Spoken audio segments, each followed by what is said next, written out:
मेजबान आयोजक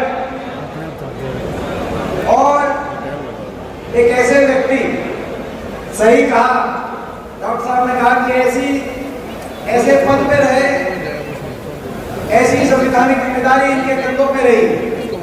वहां जो जाता है वहां एक ऐसी व्यवस्था है कि भाई उससे अपनी स्वच्छ छवि को वापस लेके आना हर किसी के संभव बात नहीं। एचपीएससी के दफ्तरों में आज आप देखते हो कि इस बीजेपी सरकार में, डॉक्टर दुष्यंत सरकार में आज एचपीएससी के दफ्तरों से 3-3 करोड़ रुपए की बरामदगी हो रही है। वहाँ छापा पड़ा तो 3 करोड़ रुपए की बरामदगी हुई, रेट लिस्ट निकली।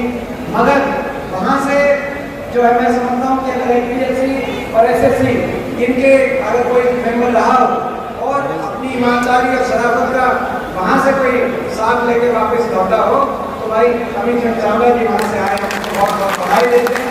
और आज के इस कार्यक्रम में और कार्यक्रम की सफलता के लिए भी बहुत बहुत अमित चंद जी को मैं बधाई देता हूँ, शुभकामनाएं देता हूँ। मुझे ये तो था, आपने कहा था कि यहाँ से आगे प्रोग्राम और लंच का कार्यक्रम रहेगा, मुझे ये नहीं पता था कि इतनी बड़ी जनसभा का ये रूपरेखा हो जाएगा। और मैं ये कहना चाहता हूँ, ये तो आप जो है आपने सोचा कि ये आपका जो है मेरे जो बैंक्वेट है तो हो सकता है आपको इससे ज़्यादा लगाव हो, मगर मैं अगली बार के लिए आपको कहना चाहता हूँ कि इससे दुगने आदमी बाहर हैं, आदमी नहीं पूरे पड़ रहे। अगली जो आप मीटिंग कराओ अनाज मंडी में कराने का काम करना है आपको।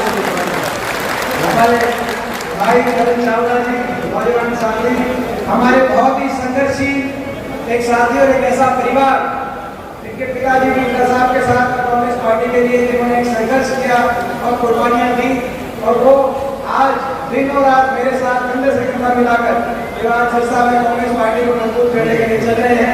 हमारे भाई राजकुमार शर्मा जी, हमारे सिरसा के प्रभारी, व्यापार मंडल के प्रभारी, व्यापार मंडल के हरियाणा प्रदेश के अध्यक्ष और सिरसा के हमारे प्रभारी आदरणीय भगत दास गर्ग जी, हमारे पूर्व जिला अध्यक्ष फतेहाबाद से रणधीर सिंह जी, पूर्व जिला अध्यक्ष हमारे मनजीत सिंह खोसा जी, कालू खन्ना जी हमारे चेयरमैन, रतिया से हैदराबाद से हमारे चेयरमैन राम सोलंकी जी, पीसीसी के हमारे डेलीगेट, हमारे भाई कप्तान अमरजीत जी, अनिल मान जी, मनोज शिवाज जी, हमारे बहुत संघर्षशील साथी हैं मनोज जी, ये गुलाटी जी भी हमारे पारिवारिक सदस्य हैं। अपना चावला साहब को जोड़ने में इतना बड़ा, तो आज आप और हम इस समय ये आज यहाँ पर हाथ से हाथ जोड़ो कार्यक्रम में एकत्रित हुए हैं, जब आखिरी अंतिम साल में ये सरकार का जीवन 5 साल का होता है हमारे संविधान के अनुसार। पहले 4 साल किसी भी सरकार की नियत, नीति और धरातल पे परिणाम देखने के होते हैं। अंतिम साल जनता का मन बनाने का होता है, सोचने विचारने का होता है और आने वाले भविष्य का फैसला करने का होता है। आज अंतिम साल में गाड़ी ने प्रवेश कर लिया है और आपका और हमारा सोचने का समय, प्रदेश की जनता का, देश की जनता का सोचने का समय, सोच विचारने का समय शुरू हो चुका है। ये सरकार बड़े बहुमत के साथ बनी थी, बड़ी आशाओं के साथ बनी थी। 2014 में जैसा कि अभी अमित सियार जी ने आपके बीच में सारी बात रखी थी, 2014 से पहले हरियाणा में कांग्रेस पार्टी की सरकार ने उनका साहब के नेतृत्व में 2014 में अच्छे दिनों का नारा आया, लोगों ने सोचा और कुछ अच्छा होगा और बीजेपी को मौका दिया, प्रदेश में बीजेपी की सरकार बनी। हम याद करें तो 2014 से पहले जब कांग्रेस पार्टी की सरकार थी और आज के हरियाणा में क्या फर्क आया है। 14 से पहले जो प्रदेश विकास में देश में नंबर 1 पे गिना जाता था, विकास दर में हम नंबर 1 थे, प्रति व्यक्ति आय में नंबर 1 थे, प्रति व्यक्ति निवेश में नंबर 1 थे, कृषि उत्पादकता में नंबर 1 थे, किसान के हितकारी फैसलों में नंबर 1 थे। चाहे वो किसान के 1600 करोड़ के बिजली के बिलों की माफी की बात हो, कोऑपरेटिव के कर्जे की माफी की बात हो, कोऑपरेटिव पे ब्याज 0% करने की बात हो जो इन्होंने दोबारा लगाने का इस सरकार ने भी काम किया है। चाहे वो गन्ना, धान, पॉपुलर और बाकी फसलों की देश में सबसे ज्यादा सर्वाधिक भाव किसान को दिलवाने की बात है। गरीब की कल्याणकारी योजनाओं में हरियाणा का नाम देश में नंबर 1 पे आता था। फूड सिक्योरिटी एक्ट जब यूपी लेके आए तो सबसे पहले हरियाणा में लागू हुआ। राशन डिपो के मेरे भाई अभी मिले थे। राशन डिपो पे उस समय आपको याद होगा अनाज के साथ अनाज भी, गेहूं के साथ धान भी, गेहूं के साथ चावल भी, और चावल के साथ साथ राशन डिपो पे चीनी, तेल, दाल, चना उस समय मिलता था राशन डिपो पे। आज जो अनाज मिल रहा है वो भी किस क्वालिटी का मिल रहा है मुझे बताने की जरूरत नहीं। गरीब की कल्याणकारी योजनाओं की बात हो, चाहे 100 गज के प्लॉट के जो हमारी सरकार में 3,95,000 परिवारों को 100 गज के प्लॉट देने का काम किया हो, या इंदिरा गांधी आवास योजना जिसमें 2.5 लाख परिवारों को 91,000 रुपए की आर्थिक मदद सरकार की तरफ से देने का काम किया गया। और चाहे बड़े बुजुर्गों की पेंशन की बात हो, देश में नंबर 1 पर हरियाणा का नाम आता था। चाहे खेल खिलाड़ियों की के मान सम्मान की बात हो, दुनिया में विश्व स्तर पे देश का नाम ऊंचा होता था, सबसे ज्यादा मान सम्मान हरियाणा के अंदर दिया जाता था। और 10 साल तक ना किसी वर्ग को आंदोलन करना पड़ा, ना किसी को सड़क पे आना पड़ा, ना सरकार को किसी पे लाठीचार्ज करना पड़ा, और ना ही जो है आपस में कोई भाईचारे को नुकसान हो। आपस में भाईचारे से खुशहाली की तरफ, विकास की तरफ देश में आगे बढ़ता हुआ प्रदेश हरियाणा था।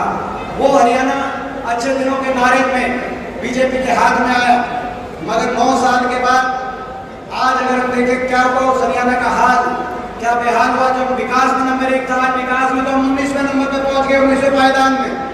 ये भारत सरकार बता रही है, नीति आयोग, हम नहीं कह रहे, इन्हीं का नीति आयोग बता रहा है 19वें नंबर पे, बाकी प्रदेशों से पीछे। नंबर 1 पे अगर हरियाणा पहुंच गया तो बेरोजगारी में आज नंबर 1 पे पहुंच गया।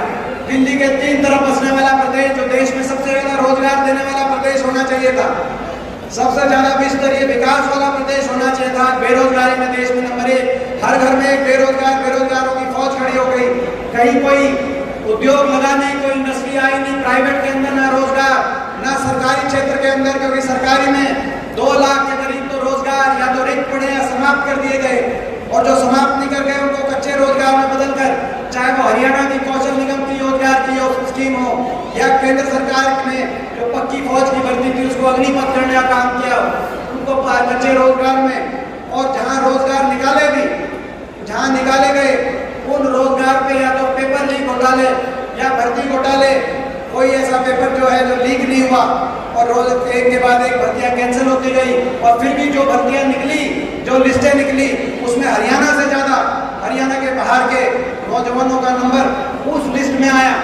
मैं पूछना चाहता हूं सरकार से, ऐसी सरकार सोशो इकोनॉमिक मार्ग बाकी प्रदेश के युवाओं को उतना ही दे रही है जितना हरियाणा के युवाओं को दे रही है। किसी और प्रदेश में हरियाणा के युवाओं को फिर क्यों वो सोशो इकोनॉमिक मार्ग नहीं मिल रहा? हरियाणा का नौजवान जाए तो कहाँ जाए? और इतनी भयावह बेरोजगारी, देश में सबसे ज्यादा बेरोजगारी, अगर बेरोजगारी होगी तो क्या होगा? आज हरियाणा का नौजवान जो पहले शिक्षा, रोजगार और खेल की तरफ जाता था, आज वो नौजवान कहीं अपराध की तरफ, कहीं नशे की तरफ और कहीं बेरोजगारी की गर्त में आज इस सरकार के 9 साल के बाद जा रहा है। आज बेरोजगारी में नंबर 1, आज महंगाई देश में सबसे ज्यादा, कर्जा हो गया 4 लाख करोड़, अर्थव्यवस्था हरियाणा की चौपट हो गई, सबसे ज्यादा वैट लगा दिया, सबसे महंगा डीजल, पेट्रोल, रसोई गैस का सिलेंडर 400 रुपए पे सिलेंडर था जब हमारी सरकार थी, बीजेपी का नारा था। बहुत हुई महंगाई की मार, अब की बार बीजेपी सरकार। आज ये लोग कहते हैं महंगाई, हमने महंगाई पर नियंत्रण कर लिया। मैं पूछना चाहता हूँ आपसे, सिलेंडर 400 पे था, महंगाई अगर कम कर दी बीजेपी ने तो सिलेंडर भी कम हो गया होगा, शायद हो गया कि नहीं हो गया? मैं आपसे पूछना चाहता हूँ, हो गया क्या 400 से कम? 12 3 गुना बता रहे हैं, 3 गुना बता रहे हैं। तो आप जानते, हम जानते, ये स्थिति आज महंगाई, बेरोजगारी, भ्रष्टाचार, कहते डबल इंजन की सरकार है। सही बात है, डबल इंजन की सरकार है। एक इंजन बीजेपी का, एक इंजन जेजेपी का, मगर डबल इंजन से लूटने लग रहे हैं। ये डबल इंजन की भ्रष्ट सरकार है। डबल इंजन से हरियाणा को लूटने। एक दिन घोटाला आता है कि मुख्यमंत्री के फलाह ओएसडी ने जमीन घोटाला कर दिया, अगले दिन आता है मुख्यमंत्री जी के फलाह ओएसडी ने, जो सबसे करीबी ओएसडी थे, उन्होंने इतना घोटाला कर दिया। तो अगले दिन आता है कि भाई एक सरकार में खोपर पड़ गया जो पूरा जीवन लग रहा है। यही बात आती है। कहीं जेजेपी के घोटाले आते हैं, कहीं बीजेपी के घोटाले आते हैं, हरियाणा को भूल गए। मगर मैं एक बात कहना चाहता हूँ आपसे, इन्होंने काम नहीं किया। आज हर वर्ग दुखी है, हर वर्ग परेशान है, मगर अगर काम नहीं भी करते तो भी हम काम चला लेते। मगर एक ऐसी सरकार आई, इन्होंने तो हर वर्ग को अपमानित करने का काम किया, हर वर्ग का अपमान किया। कोई ऐसा वर्ग नहीं है जिसको अपने अधिकारों के लिए सड़क पे सरकार ना लाई हो और उसका अपमान इस सरकार ने ना किया हो। किसान पे ऐसी चोट आई, 1 साल तक किसान सड़क पे बैठा रहा। देश के इतिहास में, प्रजातंत्र में, आजादी के बाद कभी कोई एक ऐसा आंदोलन नहीं हुआ जो 1 साल तक चला और 750 किसानों के घरों के चिराग बुझ गए। किसी घर का बेटा चला जाता है, किसी के घर का बाप चला जाता है, उस घर में जाके आप झांक के देखो, 750 घरों के चिराग बुझ गए। लेकिन उन किसानों को देशद्रोही बताया गया, खालिस्तानी आतंकवादी उपद्रवी बताया गया। देश की सबसे बड़ी पंचायत जहां मैं सदस्य हूँ, राज्यसभा में हरियाणा से 15 सदस्य, 14 बीजेपी के, एक बात विपक्ष के सांसद के रूप में जब मैं जाता था तो मेरा भी मत तिरस्कार उड़ाया जाता था, मजाक बनाया जाता था। जब मैं देश के किसान के लिए खड़े होकर कहता था कि इनकी बात नहीं मानते तो कम से कम इनको इंसान मानो, देश के नागरिक हैं, इनकी बात सुन के कभी संवेदनशीलता आप व्यक्त करो।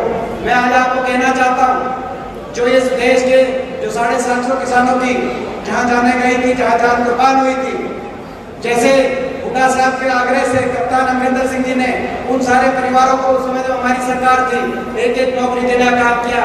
जो 125 हरियाणा के किसान जिनकी जान कुर्बान हुई थी, जिस दिन आपकी सरकार बनेगी उस दिन उन परिवारों में भी हम सरकारी नौकरी दिलवाने का काम करेंगे ताकि देश का ये संघर्ष। तो ये किसान बैठा सड़क पे, किसान का अपमान, गरीब आदमी मनरेगा का बजट खत्म कर दिया। गरीब आदमी जब गया मनरेगा के मजदूर, तो मनरेगा के मजदूरों पे लाठीचार्ज। गांव के सफाई कर्मचारी, ग्रामीण चौकीदार अपना मानदेय बनाए बढ़ाने पंचकुला गए, पंचकुला में लाठीचार्ज। हमारी आशा वर्कर आंगनवाड़ी जब करनाल में गई अपना मानदेय बढ़ाने, उन पे लाठीचार्ज। अभी ओल्ड पेंशन स्कीम वाले हमें मिले थे, जब कर्मचारी गए ओल्ड पेंशन स्कीम के लिए और एक सवाल लेके गए, आज मुख्यमंत्री जी कहते हैं कि हरियाणा की वित्तीय स्थिति ठीक नहीं है। मैं पूछना चाहता हूँ, जब पंजाब ओल्ड पेंशन स्कीम दे सकता है, जो इसकी वित्तीय स्थिति कभी हमारे समय में हमसे कमजोर थी, जब राजस्थान ओल्ड पेंशन स्कीम लागू कर सकता है, जब दिल्ली कर सकता है, जब हिमाचल प्रदेश कर सकता है, जब छत्तीसगढ़ कर सकता है, तो हरियाणा के अंदर कर्मचारी जब गए करनाल में, कर्मचारियों पे भी लाठीचार्ज। कर्मचारी हाथ हिला के बता रहे हैं, कर्मचारियों पे भी लाठीचार्ज कराने का काम इस सरकार ने किया। जब डिपो होल्डर को 60 साल पर रिटायर करने की स्कीम लेके आ गई सरकार, ये पहली सरकार है, ये डिपो होल्डरों को भी रिटायर कराएगी आने वाले समय में। तो ये ऐसी सरकार, तो आज जब डिपो होल्डरों ने बात करी तो उनके खिलाफ सरकार ने तानाशाही करी। जब सरपंच गए अपनी मांग मनवाने, सरपंच सोचते थे कि छोटी सरकार है, बाकियों में लाठीचार्ज हो गया होगा, किसान से लेके मजदूर तक, लेकिन सरपंचों को तो कम से कम सरकार बचने का काम करेगी, लेकिन सरपंचों को भी अच्छी तसल्ली बिठाने का काम इस सरकार ने आपके सामने। जब हमारा व्यापारी बजरंग दासगढ़ जी बैठे, जब आढ़ती एसोसिएशन धरने में बैठी, जब भूख हड़ताल का धरना किया कि व्यापारियों के साथ सरकार कमर तोड़ने का काम कर रही है, तो सरकार की तरफ से कोई सुध नहीं ली। और उसके बाद अभी मिले थे हमें, मैं नाम भूल गया, बजाज साहब का पहला नाम भूल गया, प्रेम बजाज जी भी वहां बैठे थे करनाल में, जब आढ़ती एसोसिएशन की तरफ से, जब ये इनका मरणासन पे बैठे थे, मगर सरकार ने सुन नहीं ली। और आखिर में इनकी भूख हड़ताल हुड्डा साहब ने जाकर जूस पिलाकर भूख हड़ताल की वजह से व्यापारियों की जो कमर तोड़ रही है सरकार, इसकी कमर तोड़ेंगे और आढ़ती एसोसिएशन की मांग मांगे, सरकार बन गई, हम पूरा कराने का काम करेंगे। तो ये सरकार, और आज खिलाड़ियों का अपमान, कोई वर्ग नहीं जिसका अपमान नहीं किया सरकार ने। आज खिलाड़ियों का अपमान, आज जंतर मंतर पे महिला पंचायत हो रही थी, अपनी इज्जत के लिए वो बेटियां बैठी हैं। ये वो देश है जहां पे हर बेटी की इज्जत, हर देशवासी की इज्जत है, अपने से दुश्मन की बेटी की भी इज्जत खुद की इज्जत मानी जाती है, हमारे देश की संस्कृति है। लेकिन बेटी की इज्जत को भी इन्होंने राजनीतिक दृष्टि से देखने का काम किया, क्योंकि बीजेपी के सांसद पे आरोप है, हरियाणा में भाजपा के खेल मंत्री पे आरोप है, तो उनके खिलाफ कोई कार्रवाई नहीं। इतने दिनों से बेटियां बैठी थी, आज उन बेटियों को जंतर मंतर पे से, अभी मेरे को दिखा रहे थे कि वहाँ धरने पे से, जहाँ धरने में बैठी थी, वहाँ पे पुलिस ने जबरदस्ती उठाने का, घसीट के पुलिस लेगी उस धरने को, वहाँ पे धरने से उनको पुलिस हिरासत में लेके वहाँ से उठाने का काम किया। हम हाथ उठा करके निंदा करते हैं। एक बार सब मैं कहना चाहता हूँ कि ये जो हमारी बेटियों पे आज जो कार्रवाई हुई है, हाथ उठा करके हम निंदा करते हैं। तो आज हमारी बेटियों का अपमान, खिलाड़ियों का अपमान, किसानों का अपमान, व्यापारियों का अपमान, गरीब आदमी का अपमान। और खट्टर साहब तो भी आए सिरसा में, मुख्यमंत्री जी आए, बाकी जगह भी जा रहे। 9 साल तक इन्होंने गांव की सुन नहीं ली, 9 साल तक कहीं गए नहीं। आखिरी चुनावी साल में जब इनको लगा कि भाई अब झटका लगने वाला है, नजदीक है, तो गांव में जन संवाद प्रोग्राम। मगर ये जन संवाद है कि जन अपमान है। जहां जाते हैं वहां कोई अगर इनको एक सामने कोई बात रखता है तो उसके अपमान करते हैं। ऐसा लगता है कि मुख्यमंत्री जी को अपनी प्रशंसा सुनने की आदत हो गई है, और कोई भी अगर अपनी बात रखे तो उनके गले नहीं उतरती, उनके अपमान। सिरसा के अंदर एक दलित महिला, हमारी एक दलित महिला ने, जो विधवा महिला थी, उन्हें खड़े होकर कहा कि मेरा बेटा 22 साल का चिट्टे की बदौलत उसका स्वर्गवास हो गया, चिट्टे की वजह से मैंने खो दिया। जो सरकारी संरक्षण में चिट्टा बेचने का काम कराते हैं, आप उनके खिलाफ कार्रवाई कराओ।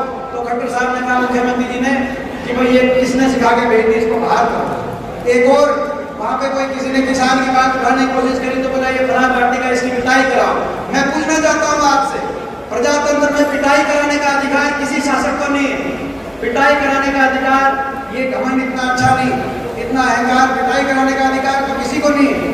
ये कहीं ना कहीं अहंकार, ये खट्टर साहब नहीं बोल रहे, मुख्यमंत्री जी नहीं बोल रहे, ये बीजेपी के अंदर का अहंकार बोल रहा है, उनके अंदर का घमंड बोल रहा है। और इसीलिए हमारा संकल्प है कि भाई हरियाणा के अंदर जो कर्नाटक और हिमाचल में जो शुरुआत हुई है, हरियाणा में लेके आएंगे बीजेपी के घमंड का, तो तोड़ने का हम काम करेंगे। हिमाचल और कर्नाटक तो भी झांकी है, पूरी पिक्चर हरियाणा में दिखाना अभी बाकी है, हम कहना चाहते हैं सरकार। और हमारा संकल्प, एक बात और मैं कहना चाहता हूं, ये सरकार तुम्हारी नहीं बन रही थी। बीजेपी का नारा था 75 पार, और एक पार्टी थी जिसका नारा था बीजेपी को करो जमुना पार, जेजेपी पार्टी, दुष्यंत चौटाला। एक कहता था 75 पार, दूसरा कहता था जमुना पार। इलेक्शन का नतीजा आते ही दोनों बन गए पक्के यार, दोनों पक्के यार बन गए। लोगों के साथ विश्वासघात करके सरकार बनी। कांग्रेस और बीजेपी का बराबर का मुकाबला था, टीवी ने नहीं दिखाया, टीवी ने दिखा दिया 85 सीट आ रही है। कांग्रेस और बीजेपी में मात्र 3900 वोटों का फर्क था पिछले चुनाव में। 3900 वोट एक गांव, एक वार्ड की वोट होती है, अगर 3900 वोट हमारी ज्यादा आती तो आज कांग्रेस की 36 सीट आती, बीजेपी की 35 सीट आती। लोग नहीं चाहते थे, लोग दुखी थे पिछली बार भी। लेकिन एक जेजेपी नामक पार्टी, एक दुष्यंत चौटाला जी की पार्टी, उन्होंने लोगों के साथ विश्वासघात किया है। विश्वासघाती पार्टी जिसने हर वर्ग के साथ विश्वासघात किया और कहा कि 5100 पेंशन में समझौता हो गया। मैं पूछना चाहता हूं आपसे, वो 5100 पेंशन आपकी आ गई या नहीं आई? आ रही है या नहीं आ रही है? धोखा कर दिया। पहले अपने मतदाता के साथ विश्वासघात कहा कि भाई बीजेपी को करो जमुना पार, फिर जमुना पार लोगों ने कर दी तो बीजेपी की लाके बना दी सरकार। पहले मतदाता के साथ विश्वासघात किया है जेजेपी ने, फिर किसान आंदोलन में किसान के साथ विश्वासघात किया कि कानून वापस नहीं हो सकते, फिर बड़े बुजुर्गों के साथ विश्वासघात किया। 5100 पेंशन में अभी पीछे खट्टर साहब ने कहा कि 5100 पेंशन की तो बात ही नहीं हुई थी।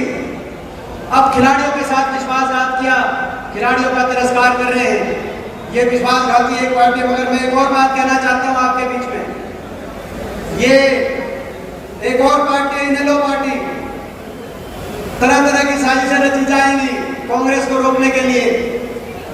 तरह तरह की साजिशें रची जाएंगी, तरह तरह के लोग आएंगे, कोई जमुना पार का नारा देके आएगा, कोई कुछ और पार का नारा देके आएगा। मगर मैं कहना चाहता हूं, ये जो जेजेपी वाले, इन्होंने तो 6 घंटे का, इन्होंने तो बीजेपी को 6 घंटे के बाद समझो इन्होंने समर्थन दिया, इनने तो 6 घंटे लगा दिए थे। अगर इनेलो के हाथ में बात आती तो 6 मिनट भी ना लगाते, तो 6 मिनट में पहले ये चले जाते। ये मैं आज कहना चाहता हूँ, ये वही है, इनको पहचानने की जरूरत है। ये वही लोग हैं जिन्होंने 2014 के बाद बीजेपी को समर्थन दिया, मोदी सरकार को। राष्ट्रपति चुनाव में उनकी वोट डाली, उपराष्ट्रपति चुनाव में उनके वोट डाली, अगली चुनाव में इनकी वोट डाली, राज्यसभा चुनाव में इनकी वोट डाली। जब मौका आता है तो बीजेपी की वोट डालते हैं, लाइन में खड़े होकर बीजेपी की वोट डालते हैं। तो ऐसे लोगों से आपको बच के रहना है।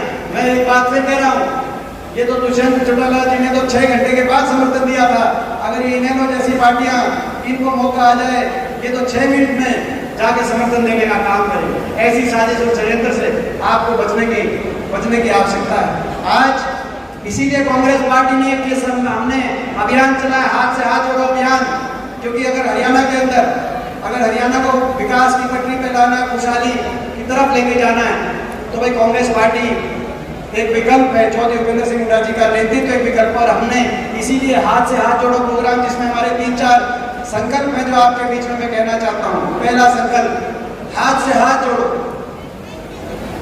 ये प्रत्येक हरियाणा वासी को दूसरे हरियाणा वासी से, धर्म जाति से ऊपर उठ के भाईचारे और प्यार और प्रेम की डोर से जोड़ो। मैं पूछना चाहता हूँ, आपस में प्यार प्रेम भाईचारा होना चाहिए कि नहीं होना चाहिए? मैं आपसे सवाल पूछना चाहता हूँ। जो प्यार और प्रेम के हक में वो हाथ खड़ा करके बताए। तो भाई ये बीजेपी वाले ये जो है भाईचारे को कमजोर करके वो अपनी राजनीति करते हैं। हम भाईचारे को जोड़कर कांग्रेस के विचार, तो हाथ से हाथ जोड़ो, प्यार प्रेम से सबको जोड़ो, हाथ से हाथ जोड़ो।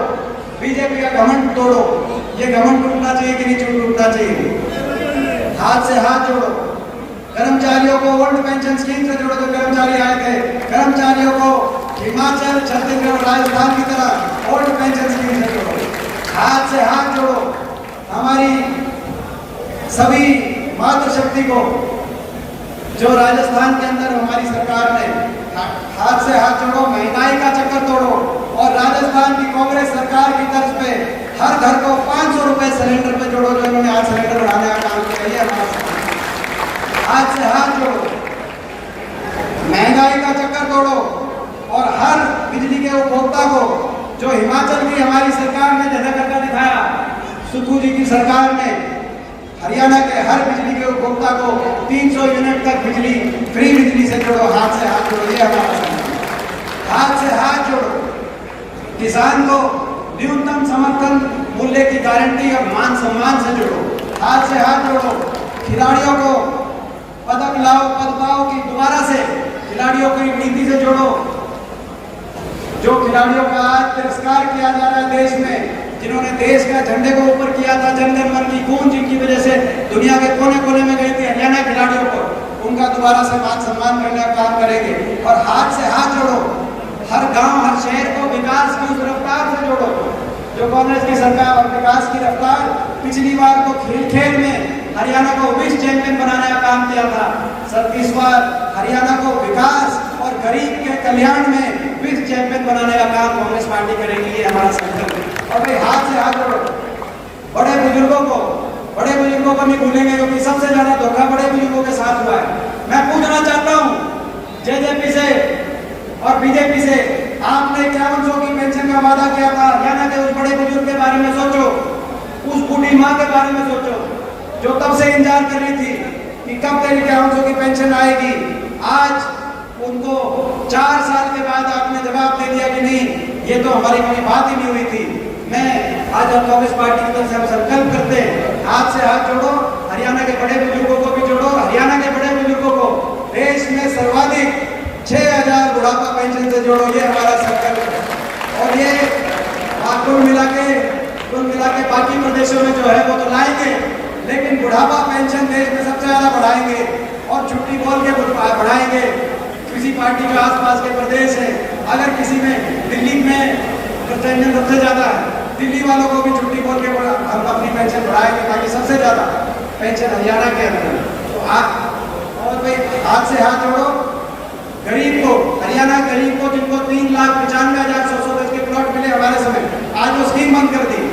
ना वहाँ पे मकान बने, ना कॉलोनियों का विकास हुआ, ना आगे प्लॉट मिले। हरियाणा के हर एससी वर्ग के परिवार, बैकवर्ड के, छत्तीस बिरादरी के, बीपीएल परिवार, वंचित परिवार को 100 गज की प्लॉट की स्कीम दोबारा लाएंगे। हर परिवार को 100 गज के प्लॉट से जोड़ो, और हर 100 गज के प्लॉट पे 2 कमरे के सरकारी सहायता से मकान से जोड़ो। ये हमारे संकल्प है।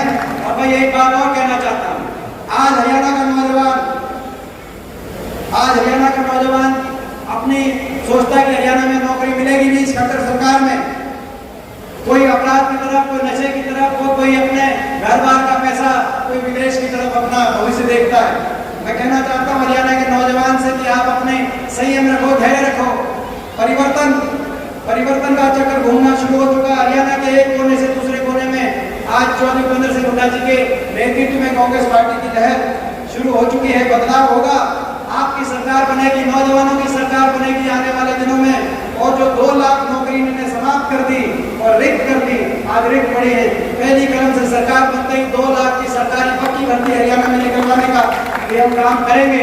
और जो आज हरियाणा में ऐसी स्थिति हो गई कि कहीं नशा, कहीं चिट्टे की मार, कहीं नशे की मार, जहाँ मुख्यमंत्री जी ने बात अपनी सुननी चाहिए। मैं जो इस नशे का भी व्यापार करते हैं, जो ये चिट्टे के कारोबार में, सरकारी संरक्षण में, इस बीजेपी की जेजेपी के संरक्षण में जो चिट्टा बिकवाना काम करते हैं, मैं उनको भी चेतावनी देना चाहता हूँ। जब पिछली बार हमारी सरकार बनी थी तो याद होगा लगातार एनकाउंटर भी हुए, जो उस समय माफिया हरियाणा के अंदर सारे कानून व्यवस्था को बिगाड़ना काम करते थे। और हुड्डा साहब ने एक बात कही थी, या तो आप क्राइम छोड़ दो, अपराध छोड़ दो, हरियाणा छोड़ दो। आज मैं चिट्टा के जो सारे यहाँ पे इन्होंने हरियाणा के नौजवान को ये अंधकार में भविष्य की तरफ धकेलने का काम कर रहे हैं, उनको कहना चाहता हूँ, या तो आप हरियाणा छोड़ दो या चिट्टे का कारोबार छोड़ दो, और नहीं तो आते ही सरकार बनते ही आपके एक गुना का हिसाब हरियाणा में आपको देना पड़ेगा। और हरियाणा के नौजवान की जो आपने भविष्य का खराब किया है, उसका हिसाब किताब एक ऐसे आदमी से लिया जाएगा हरियाणा में जो सरकार बनेगी। ये भी हम संकल्प करते। तो आखिर में मैं एक बात फिर, बहुत देर से जो है कई बातें आई, लेकिन एक बार फिर मैं चावला साहब का बहुत मैं चावला साहब को बधाई देता हूँ इनको। और